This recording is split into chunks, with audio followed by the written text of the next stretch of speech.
নমস্কার বন্ধুরা, আজকে আমি পড়ছি সাহিত্যিক শীর্ষেন্দু মুখোপাধ্যায়ের একটি ছোট গল্প ফটিকের কেরামতি। গল্পটি শুনে একটা লাইক শেয়ার করে দেবেন। যারা এখনো আমার চ্যানেলটি সাবস্ক্রাইব করেননি তারা একটা সাবস্ক্রাইব করে দেবেন। ফটিকের কেরামতি। মাঝ রাত্রিরে শিয়রের জানলাটা মৃদু ঠুকঠুক শব্দ শুনে ঘুম ভেঙে গেল ফটিকের। ঘুম তার খুব পলকা। সে উঠে হ্যারিকেনের আলোটা উস্কে দিয়ে জানলাটার দিকে সভয়ে চেয়ে রইল। আঁট করে বন্ধ রয়েছে পাল্লা। এত রাতে কারোর আসার কথা নয়। চোর ডাকাত তো নয়, তা ফটিক জানে, কারণ চোরের বাড়িতে চোর আসে না। তবে কে হতে পারে? ফটিক গলা খাকারি দিয়ে খুব বিনীতভাবেই জিজ্ঞেস করল, কে আজ্ঞে, কি চাইছেন? ওপাশ থেকে একটা ভারী চাপা স্বরে বলল, জানলাটা খোলো, দরকার আছে। কি দরকার? তোমার কিছু রোজগার হবে। রোজগার জিনিসটা ফটিক বড় ভালোবাসে। রোজগারের মতো জিনিস নেই। গত দিন দশেক তার 1 পয়সাও রোজগার হয়নি। দিনের বেলা একটু আধটু চুরি টুরির চেষ্টা করত, দুটোর কোনোটাতেই তার সুবিধে হচ্ছে না। কচু ঘেঁচু খেয়ে দিন কাটছে। একা বোকা মানুষ বলে চলে যায়। ফটিক বুকে একটু সাহস এনে জানলাটা খুলল, কিন্তু বাইরে অন্ধকারে কাউকে দেখা গেল না। ফটিক একটু ভয়ে ভয়ে উকিঝুঁকি দিল। হঠাৎ দস্তানা পরা একখানা হাত তলার দিক থেকে উঠে এসে কাগজে মোড়া একটা প্যাকেট ছুঁড়ে দিল তার পায়ের কাছে।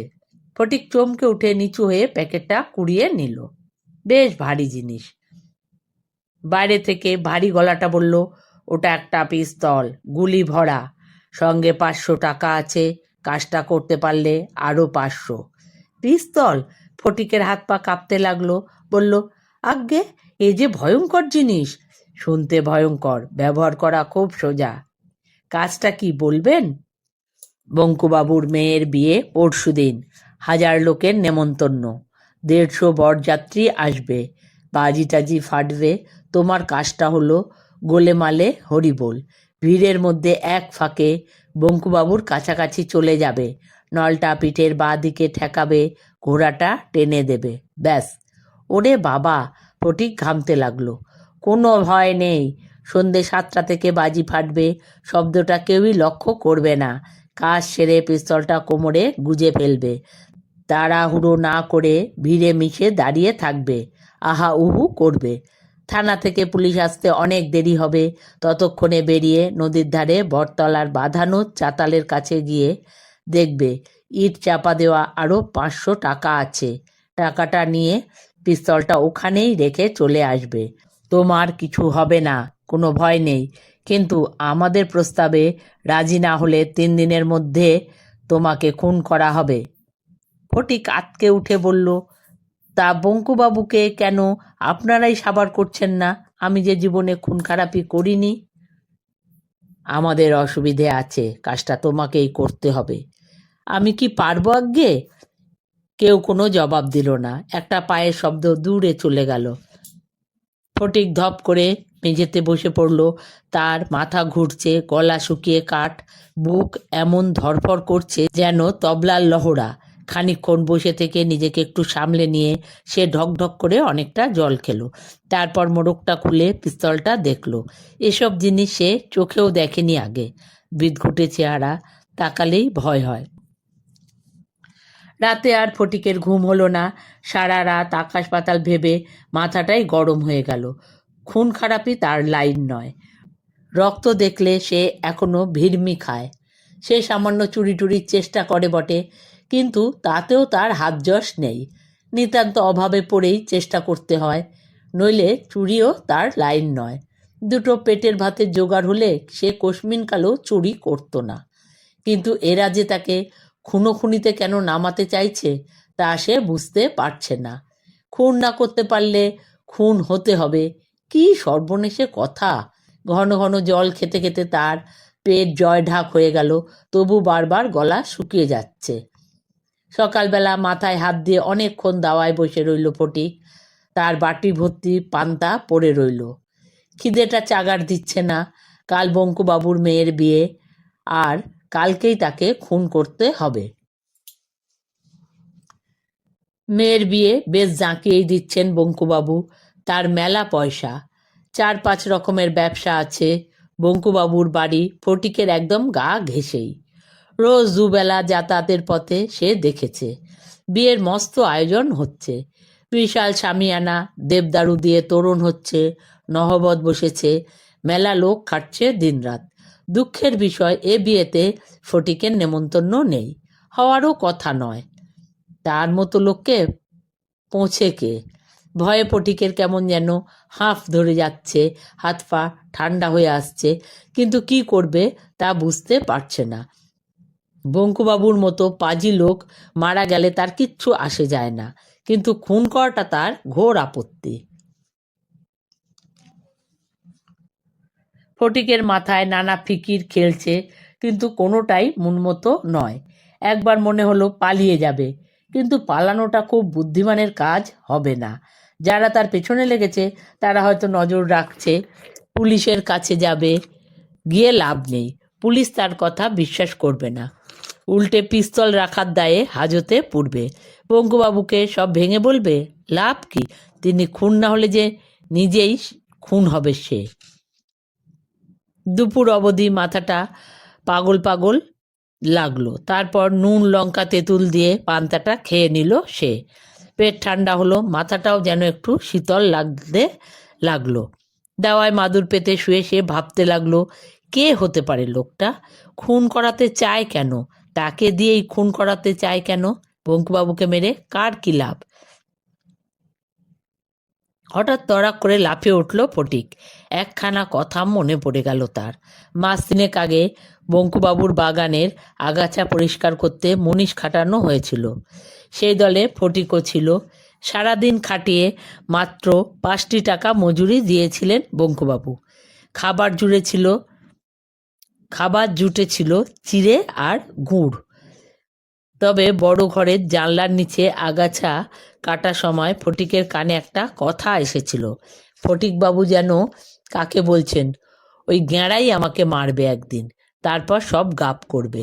এই গ্যাঁড়াটি কে তা ফটিক জানে না, কিন্তু চুপ করে থাকলে তো সমস্যার সমাধান হবে না।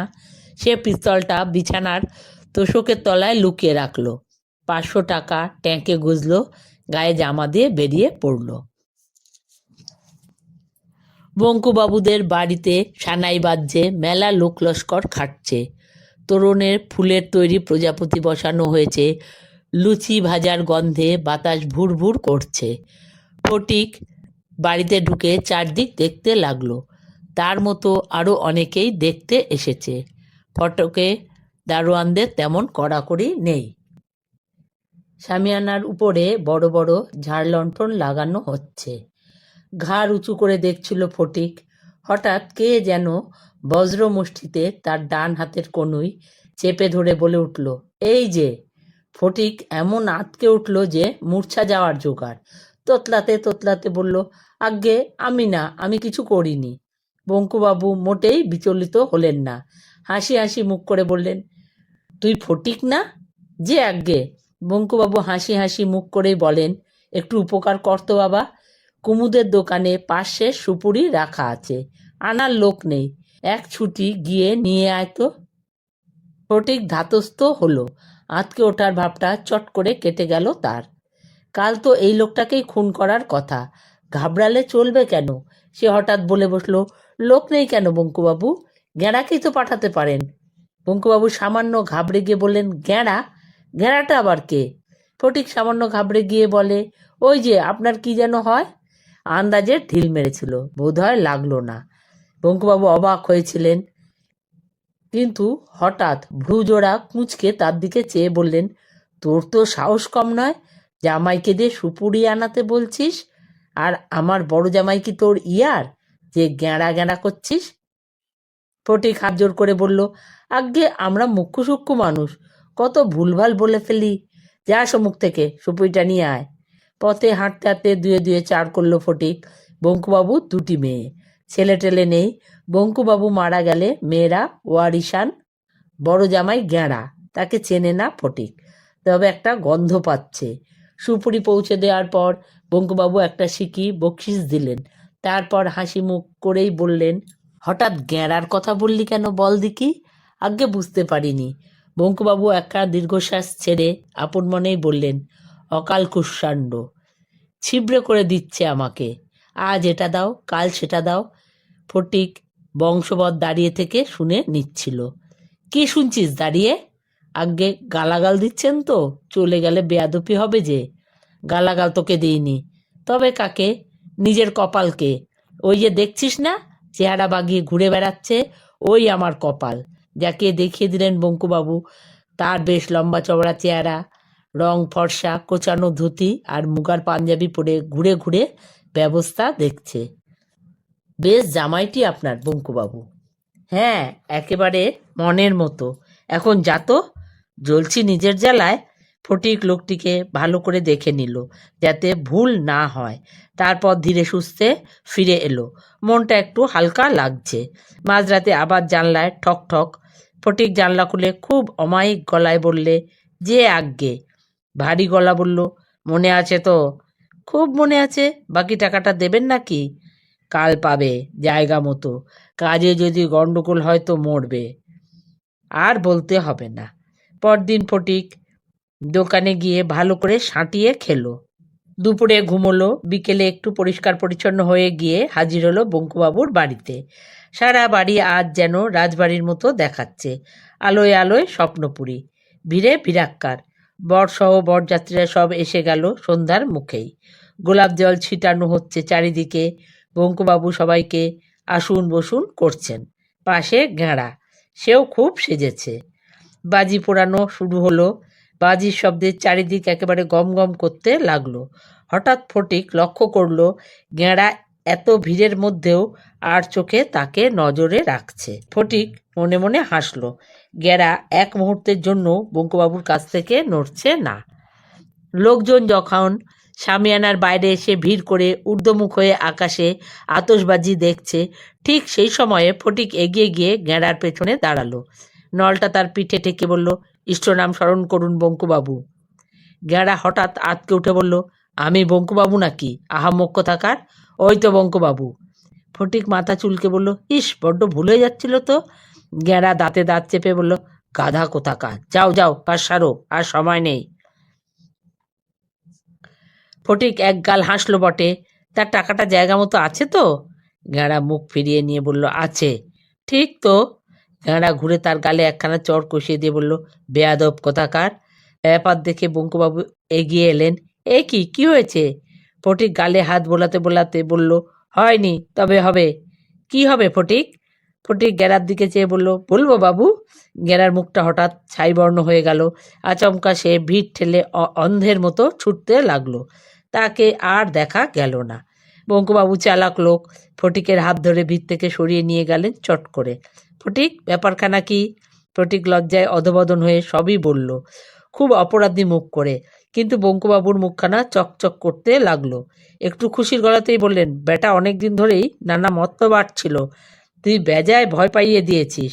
তোর বুদ্ধি আছে, ও বেটা আর এদিকে আসবে না শিগগির। বঙ্কুবাবু খুশি হলেই হাত উপর, আর তার হাত উপর মানেই পর্বত। বঙ্কুবাবু ফটিককে একখানা দোকান করে দিলেন, বেশ বড়সড় মুদির দোকান। আর বটগাছের তলায় 500 টাকাও পেয়ে গিয়েছিল সে। পিস্তলটা বঙ্কুবাবুকে দিয়েছিল ফটিক। বঙ্কুবাবু বললেন, এটা আমারই জিনিস, গেঁড়া গেড়িয়েছিল। তা কথাটা হলো, ফটিককে আর উঞ্চবৃত্তি করতে হচ্ছে না।